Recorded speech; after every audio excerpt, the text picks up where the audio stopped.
조규성은 1998년 1월 25일생이고 2023년 올해 25세가 됐다. 집안이 가난했다고 한다. 중학교 때는 거의 백업에 가까운 선수였던지라 안양공고 진학 후 축구를 그만두려 했지만 재학 중에 프로 유스로 바뀌고 우선 지명 후 강주대로 진학했는데 감독을 잘 만나서 포텐이 터지기 시작했고 결국 프로 입단에 성공했다. 심지어 국가대표 선발도 올림픽 대표가 처음이었다고 한다.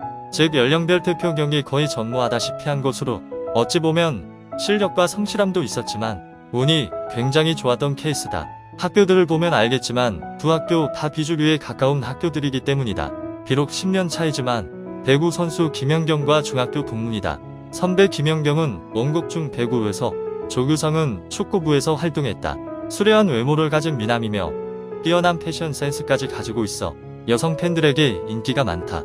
야외 스포츠 선수인데도 하얀 피부를 하고 있어 눈에 띄는 편이며 FC 안양 시절부터 홈 경기 때는 경기 종료 후 밀려드는 사인과 사진 요청 때문에 퇴근이 항상 늦어질 정도였다고 한다. 189cm의 장신의 어깨도 넓어 체격도 훌륭하다. 카타르 월드컵 조별리그 1차전 우루과이전에 교체로 출전하는 모습이 중계에 잡힌 직후 엄청난 미남으로 세계적인 화제가 되었다. 교체 출전 장면이 나오자마자 해외에서 한국 9번 누구냐란 반응이 쏟아졌고 덕분에 기존의 4만 명이었던 인스타그램 팔로워 수는 외국인 팔로워의 폭발적인 증가로 인해 16강 경기가 끝난 2022년 12월 29일 기준 296만 명으로 100배 이상 폭증했다. 해외 매체에서도 연달아 조규성의 잘생긴 외모와 인기 확산에 대해 다루고 있다. 라틴 아메리카 트위터 실시간 트렌드에 올랐을 정도로 스페인어권에서 폭발적인 반응을 이끌어냈으며 인스타그램 팔로워 성비와 댓글의 대부분이 외국인 여성일 정도로 아랍권, 동아시아권, 유럽권, 동남아권 등 지역을 가리지 않고 주목을 받았다. 게시물에 각자의 외국어로 정말 잘생겼다, 사랑에 빠졌다는 등의 댓글들로 도배가 되었다. 한국에서는 이미 올림픽 국가대표와 K리그 득점왕으로 잘 알려진 선수였지만 해외에서의 폭발적인 반응으로 인해 국내에서의 인지도도 덩달아 뛰어올랐다. 포르투갈 언론에서는 조규성, 한국의 미남 센세이션 직전이라는 제목으로 기사를 냈고 잘생긴 외모에 주목하며 만약 그가 축구 선수가 되지 않았다면 아마 패션업계에서 경력을 쌓았을 것이라며 모델감으로 평가했다. 2022년 11월 30일에 방영된 일본 방송에서는 조규성의 잘생긴 외모에 주목하여 그의 SNS 사진을 퀴즈로 푸는 모습을 내보내기도 했다. 일본 SNS에서 잘생긴 외모로 큰 화제가 되었고 여러 일본 매체에서 너무 잘생겼다는 키워드로 관련 기사를 내보냈다. 일본 매체 더 앤서는 한국 축구 대표팀의 9번은 BTS에 있을 것 같은 미남이라고 평했고 일본 방송에서도 주목한 팬들이 많다고 전했다. 또한 일본 축구 전문 매체 사커 다이제스트도 잘생긴 외모로 전세계의 주목을 받은 한국 대표의 공격수 조규성이 한국 선수 사상 최초 월드컵 본선 한 경기 2골을 결정했다라는 기사를 내보냈다. 이후 사커 다이제스트는 며칠 뒤 기사에서도 조규성은 일본에서도 미남 공격수로서 폭발적인 인기를 누리고 있다고 전했다. 소속 구단 전북 현대모터스와 K리그 공식 인스타그램은 물 들어올 때 노젓는다고 조규성에 대한 해외의 관심을 활용하기 위해 적극적으로 홍보에 나서기도 했다. K리그 게시물 특히 1차전부터 교체로 나와 외모로 화제가 된 직후 전북 현대모터스 공식 인스타그램은 기존에 있던 조규성의 사진을 활용해 아예 최근 게시글을 계속 조규성으로 도배한 적도 있다. 뉴욕타임즈 산하의 스포츠 언론사 디 애슬레틱이 월드컵에서 잘생긴 외모로 소문이 난 한국의 스트라이커라는 제목으로 조규성의 인기에 관한 기사를 게재하였고 공식 트위터에도 그는 너무 터무니없이 잘생겼기 때문에 유명해졌다고 올렸다.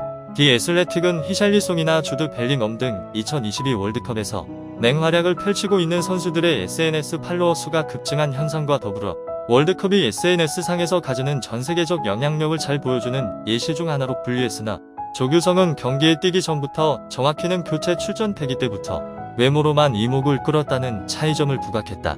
또한 많은 브랜드들이 조규성의 상업적 가능성에 주목하고 있을 것이라고 예측했으며 여기서부터 어떤 대중적인 이미지를 구축해 나가느냐가 중요하다고 조언했다. 조규성이 올린 인스타그램 게시글이 6개 밖에 되지 않는다는 점과 틱톡에서 최근 태그의 영상이 벌써 조회수 약 2억 회를 기록한 점에도 주목했다. 영국의 풋볼 365는 가나전에서 멀티골을 넣은 조규성에 대해 손흥민에게만 집중됐던 관심을 돌렸고 할리우드급 외모로 전세계의 주목을 받았다고 평가했다. Z세대 여성을 타겟으로 하는 미국 매체 엘리트 데일리의 해나 컨즈는 축구는 잊어라, 우리 모두 조규성을 보고 있어라는 제목의 기사에서 조규성의 전세계적인 인기에 대해 정말 너무 터무니없이 잘생긴 사람이 일으키는 영향력이라고 평가했다. 미국 폭스 스포츠의 맥스 로트는 조규성이 월드컵 스타덤에 오른 이유는 어느 정도 그의 뛰어난 플레이 때문도 있지만 솔직히 말해서 그의 외모 때문이기도 하다고 평가했다.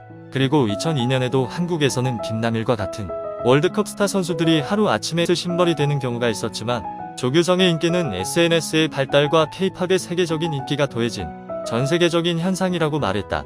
2022 카타르 월드컵 포르투갈전이 끝나고 기쁨을 주체 못해 이강인에게 볼뽀뽀를 했는데 여초 사이트와 트위터의 폭발적인 반응을 불러왔다. 청와대 만찬 자리에서 행사 사회자가 조규성에게 국가대표팀에서 자신이 가장 잘생겼다고 생각하느냐고 묻자 조규성은 흥민이 형이 제일 잘생겼다 고 대답했다. 혓바닥을 내미는 포즈를 많이 한다. 카타르 월드컵 가나전에서 골을 성공시킨 후에도 혀를 내미는 장면이 포착되었고 월드컵 이후 청와대 만찬 자리에서 기념 사진을 찍을 때도 혀를 내밀고 찍었다. 청와대 만찬 자리에서 윤석열 대통령과 김건희의 요청으로 함께 셀카를 찍었는데 이에 대해 일부 네티즌들이 조규성의 최근 인스타그램 게시물에 악플을 달기도 했다. 매불쇼의 팬이다. 운동 전 몸을 풀 때 음악보다는 매불쇼를 듣는 등 평소 매불쇼를 즐겨 듣는다고 한다. 벤투 감독이 지어준 애칭 균이가 팬들 사이에서도 고착되어 쓰이고 있다. 나 혼자 산다에 출연한 조규성이 소개한 애착 인형이 품절대란을 일으켰다. 아침 기상은 일반인과 다를 바 없이 힘들어하는 모습이 담겼다.